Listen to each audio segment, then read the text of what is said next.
زبور 48واں۔ ہمارے خدا کے شہر میں اپنے کوہ مقدس پر خداوند بزرگ اور بے حد ستائش کے لائق ہے۔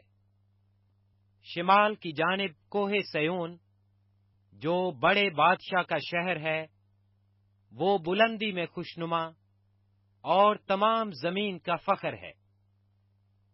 اس کے محلوں میں خدا پناہ مانا جاتا ہے، کیونکہ دیکھو بادشاہ اکٹھے ہوئے، وہ مل کر گزرے، وہ دیکھ کر دنگ ہو گئے، وہ گھبرا کر بھاگے۔ وہاں کپ کپی نے ان کو آ دبایا، اور ایسے درد نے جیسا درد زے۔ تو پوربی ہوا سے ترسیس کے جہازوں کو توڑ ڈالتا ہے۔ لشکروں کے خداوند کے شہر میں، یعنی اپنے خدا کے شہر میں، جیسا ہم نے سنا تھا ویسا ہی ہم نے دیکھا، خدا اسے ہمیشہ برقرار رکھے گا۔ اے خدا، تیری ہیکل کے اندر ہم نے تیری شفقت پر غور کیا ہے۔ اے خدا، جیسا تیرا نام ہے ویسی ہی تیری ستائش زمین کی انتہا تک ہے۔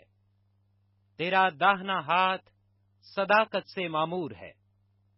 تیرے احکام کے سبب سے کوہ سیون شادمان ہو۔ یہودا کی بیٹیاں خوشی منائیں۔ سیون کے گرد پھرو اور اس کا طواف کرو۔ اس کے برجوں کو گنو، اس کی شہر پناہ کو خوب دیکھ لو، اس کے محلوں پر غور کرو، تاکہ تم آنے والی نسل کو اس کی خبر دے سکو، کیونکہ یہی خدا عبدالآباد ہمارا خدا ہے، یہی موت تک ہمارا ہادی رہے گا۔